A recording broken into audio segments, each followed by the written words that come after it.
Hello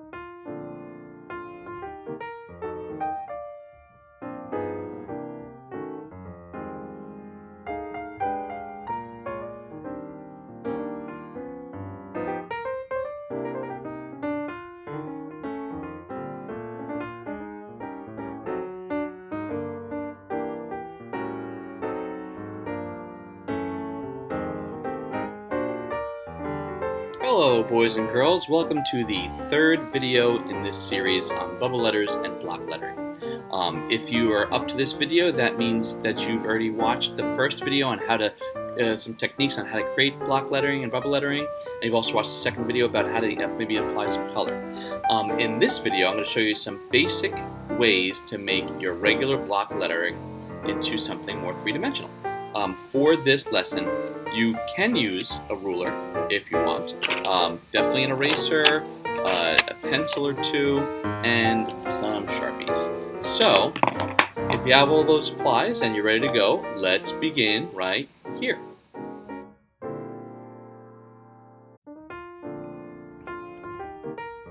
In this video, I'm going to show you some basic three-dimensional effects you can add to your lettering or anything really. So the first step is to create lettering like we did in the other videos. So we'll start with that.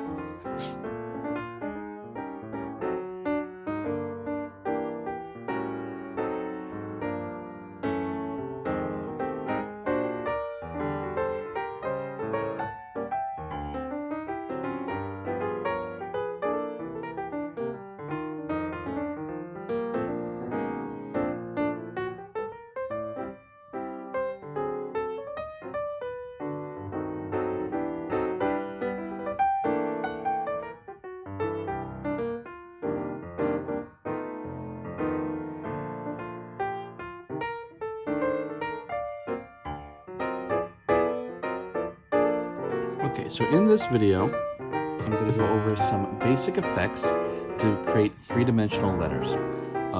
This could work for rounded letters, like you'll see in some of these letters, or angular letters like the I and the A, the E and the F, and things like that. This basic technique will just kind of utilize the idea of diagonal lines.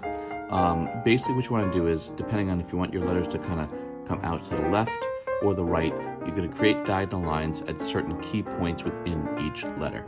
Now, you can use a ruler if you'd like. I'll start by using a ruler, and I'll show you what it looks like if you don't use a ruler. All right, so let's say I want to create a three-dimensional effect with my letter B. I'm going to start at this bottommost point, and I'm going to draw a line about 1 inch long. And I want to actually keep a parallel line, or a line on the same angle, when I go to the next point. Now, with letter B, if you have something rounded, like I have here, you want to go to the outermost part of the round part and create another line. You want to do that for every single side that you will see. Oops. Just like this. All right, now, so that's the first step, right? So I've made a diagonal line about 1 inch long on each side that I can see. The key point, though, is you want to look at the side of the letter that you just created. So this here is a vertical line, so I want to connect these two with the same vertical line, right? This curve here, you want to try to match that same curve at the top, right? So you want to actually curve it a little bit like that. Now, for the inside of each letter, you actually want to follow the same curve again. So I'm not going to see too much of it, so I'll probably see it right here and right here. And voila, now you have a three-dimensional letter. I'm going to go over this in Sharpie to show you.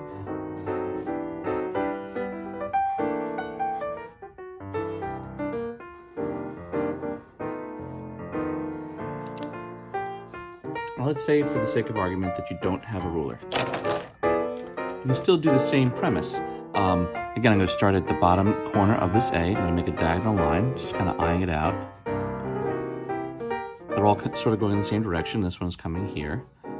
Look at the inside of this letter too. You do want to do one line there as well. Now, this line of the A is on a slight angle, right? So it's not perfectly vertical. It's slightly angled to the right. So I want to copy that same angle there. The top is pretty horizontal, so it's straight. I'm going to copy that there as well. Now, I can do this for every single letter. I'll do that now, and then I will ink it in Sharpie to show you. And I'm eyeing it out. This part of the S, I'm looking at this corner right here, where it starts to curve up this way. I'll even add one more line here. Right? Now I'm going to look at the curve. It comes over and then slightly curves upwards. So I'm going to go over and then slightly curve upward.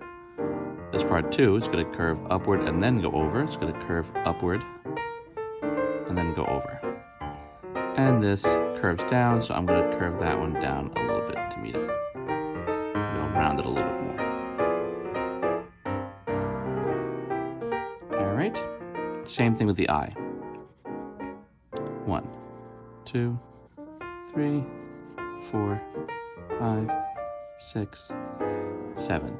This had 7 points that go up and over. Notice I'm not doing this point because I'm not going to draw through my object, or this one. I'm not going to draw through my object. Now, just look at the corresponding side. This goes up and down. This goes left and right. This goes up and down. This you don't see. This goes up and down. This goes left and right. All right, same thing with the C. I'm going to look at this curve and try to find like the bottommost point. It's about here. Make a line out that way. This one up here, make a line out this way. And then this is a big curve, so I'm going to try to copy that same curve coming around town. Same thing here. All right, so I have this. I want to angle it downward. Erase the overhang. And curve it in this way. Give it a little one right there.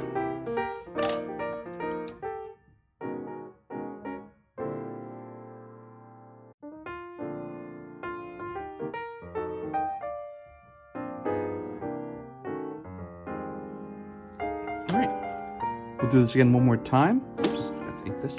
And I will time-lapse this video just so you can kind of see what it looks like eyeing it. Again, if you feel more comfortable using a ruler, do so.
Okay, so now I have my lettering, I have my three-dimensional effects.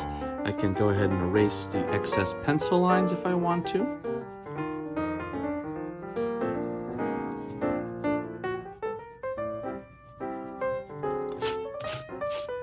And you can even add more to this, right? So we have the other video about applying different kinds of materials for color, but for this one, I'm actually going to show you a couple of tricks with shading. What I think looks kind of cool with this sort of three-dimensional lettering is to shade things to make the main letters pop more, right? So on the left-hand side of each letter, I'm going to use my regular pencil, shade pretty dark. Top, maybe I'll shade a little bit lighter.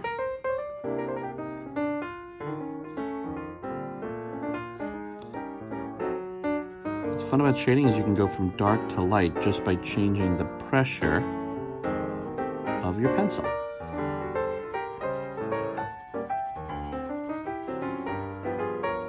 And you can smear it a little bit with your finger if you want. So I'll do it again. So the left side, I'm going to go a little bit darker. Shade in a couple of different directions to really fill it out.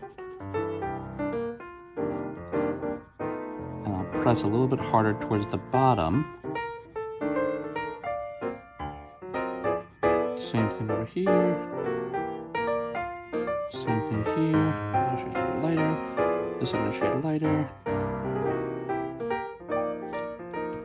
And voila. Do this for each letter.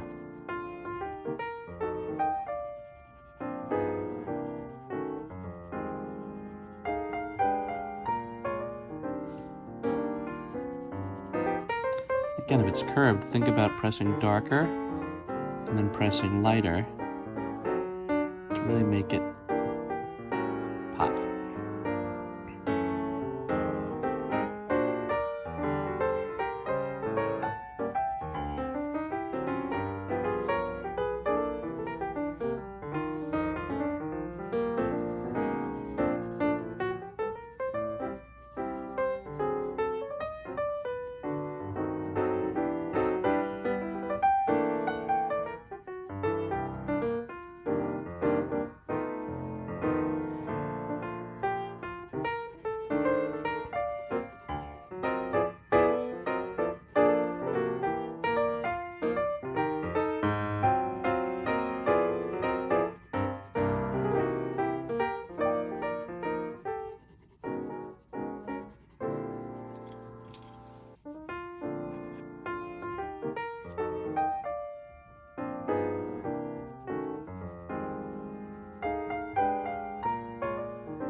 All right, there you have it, boys and girls. A couple of things to remember with this basic effects in 3D is that you want to make sure that your diagonal lines are all kind of going in basically the same direction. And you want to make sure that whatever line of the main shape of your letter is present in between your diagonal lines to kind of copy that same either straight line or curved line or what have you. So in the S, where it curves this way, you want to make sure that your line connecting your two diagonal lines also curves. If you do end up shading, think about the method I was showing you about shading in multiple directions, using your finger to blend it a little bit or tissue to blend it, and also the idea of pressing a little bit harder in certain spots that you want it to appear a little bit darker. Alright, that's all we have time for this lesson, guys, but I really encourage you all to try out this method. If you get good at it, it's a really quick and fun way to make your letters look more three-dimensional. Don't forget all the advice from the video, including shading, including the direction of your lines, and please, please, please share with me anything that you guys create using this tutorial. Alright, in our next lesson, I'll be showing you another way to make your letters look three-dimensional. So stay tuned, and we'll see you next time. So long.